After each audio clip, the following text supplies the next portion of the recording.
Hey guys, what's up? This is Cameron Owens from IdeaGarage.io with a couple things that we got in the mail today.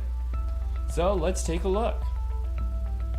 Here we've got on one of our desks that we do some of our prototyping on, we've got this really big box. For those of you guys that order stuff from China, you'll recognize this packing tape.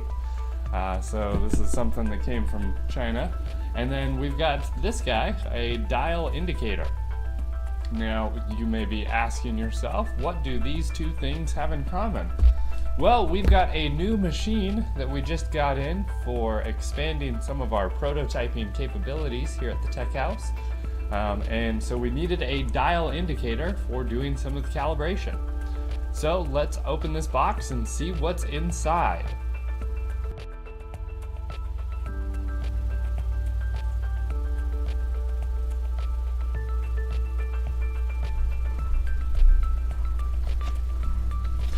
Okay, so we've got the box open, took off the first layer of foam, and what we can see here is that we have, for those of you that may be familiar, we have the lower base for what is called the Creality CR-10. This is a 3D printer that's kind of referred to as a kit, but gives really good results. We're excited to get this machine here in shop because it's going to expand our capabilities. We have a couple other 3D printers, but none of which can print at volumes this big. Just for reference, here's my hand. This printer has a build volume of 300 by 300 by 400 millimeters, which is massive. So here we've got the first layer. So taking a look at kind of the foam, you can see that it's packed in some really heavy foam. Everything's kind of isolated. When they call this thing a kit, it's not really representative of it being a kit, simply because it's pretty much about 90% put together already. So let's see if we can get this out of this box. So initially, as I'm kind of pulling this out, this is the first one that I've done. I hope to be getting another CR-10 within the next couple months. So initially, pulling the base out of here, very, very rigid. So let's kind of flip it over. It's all cellophane, kind of shrink wrapped in here, but it's just really. I'm very impressed for the dollar amount in which you spend. From a lot of things that I've heard from people, you really can't do better than the Creality CR-10. Now, quick disclaimer, this is the HICTOP variant, which you can purchase on Amazon. You can save yourself a little bit of money by purchasing it directly from GearBest. Which will ship it from China. They do have warehouses here in the United States, but I opted to have it a little bit faster because I have a project that needs to have some things printed, and I have my other printer kind of tied up for doing other parts. So for this, I wanted to get it sooner rather than later. So let's put this part to the side and let's take a look at what we've got down here. So the next thing that we've got here in the box is something that I'm not quite sure. So let's open this guy up.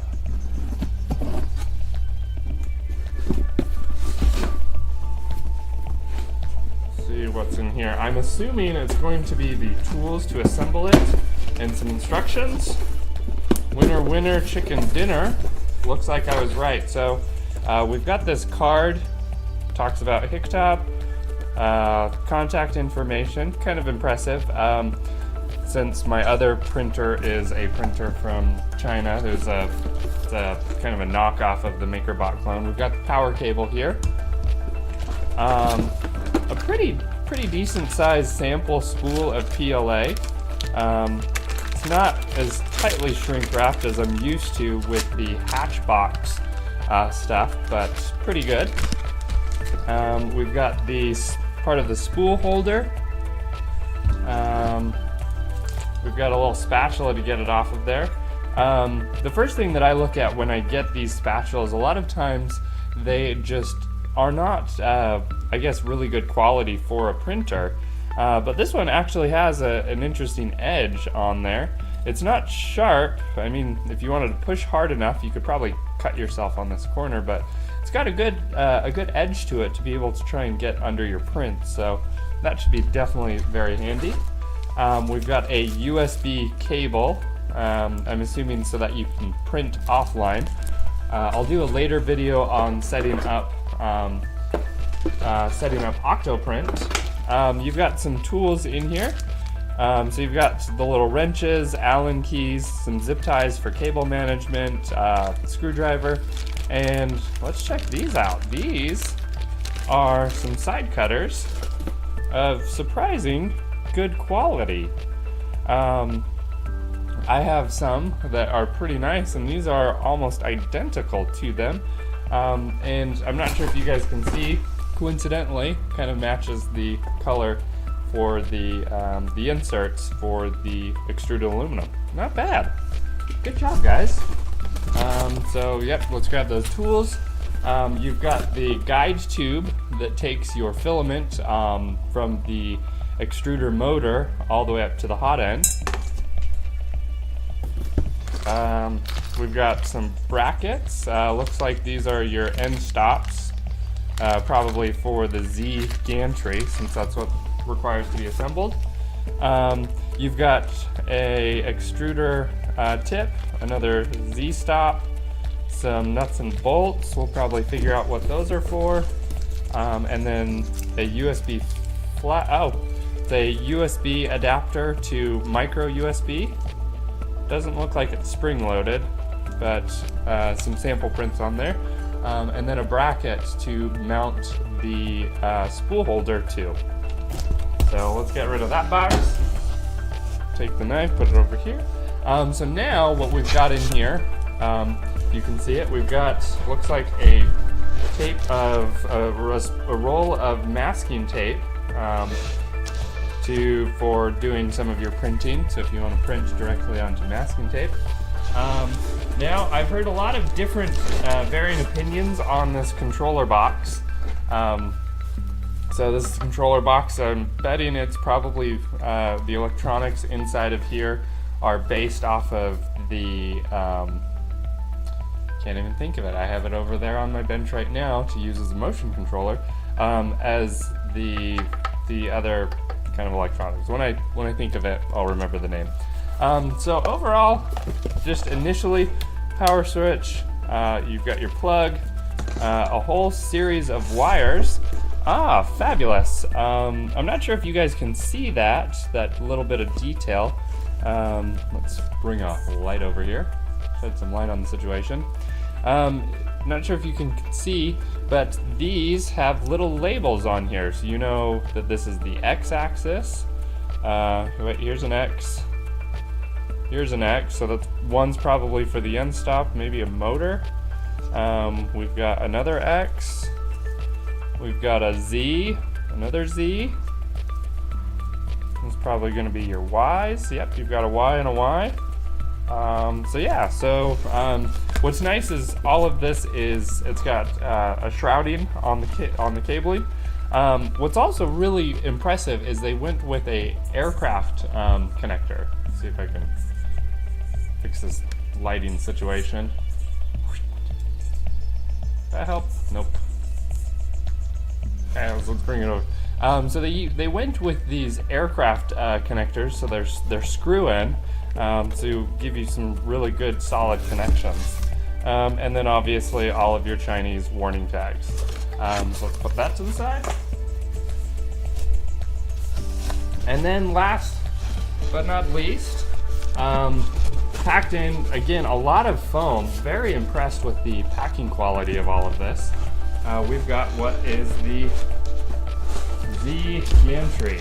Now, what is the best way of getting this out of here? Out of here without possibly bending anything.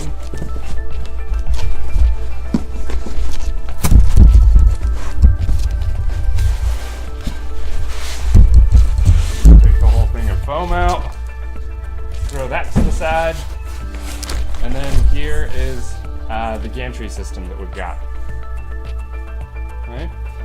So as you can see, I mean, it's very thick, heavy foam, very impressive for the quality of all of this, considering the price of the printer. Depending on where you get your printer,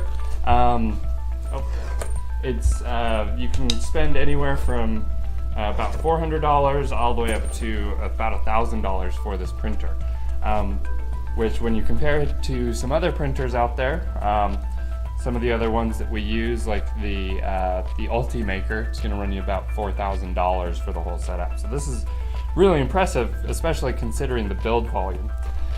So initially, right off the bat, we've got the extruder fan, we've got the extruder, the hot end here, and then it looks like they've got a little duct system so that it takes a fan and blows right onto your part.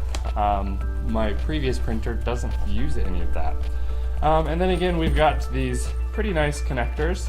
Looks like we already have some of the Bowden tube stuff coming out, so we may not even really need to do anything. In fact, looks like the spare parts, we've got an extra extruder head, and then the part where your filament goes in there. Very, very impressive.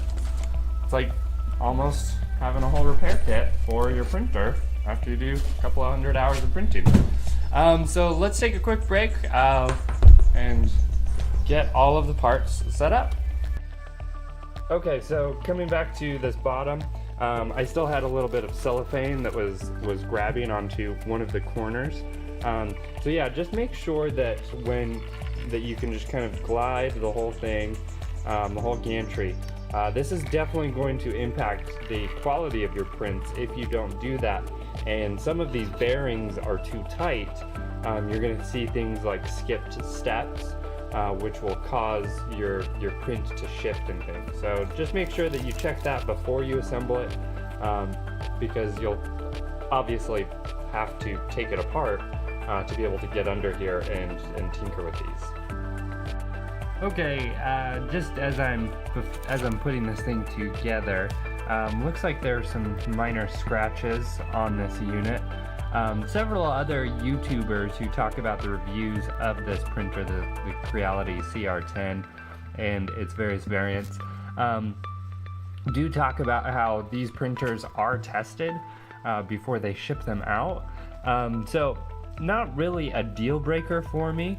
Perhaps maybe would be nice is just to have a pad there that gets kind of installed as the unit is being tested. But the reality is I would rather have that mark than a defective printer sent to me. So, I mean, I'm not really, taking offense at this, because if this is really indicative of a printer actually being tested, I'm cool with it. Just want to point that out for anybody that is looking to get one of these, and they get one and they see, oh, it's all scratched up, let me get all offended and everything. Just know that that's because these printers are tested before they're sent out. So take it as however you wish. It would be nice if there was some sort of pad that could be put down to prevent scratching, but at the end of the day, I would rather see that than have a printer that does not work.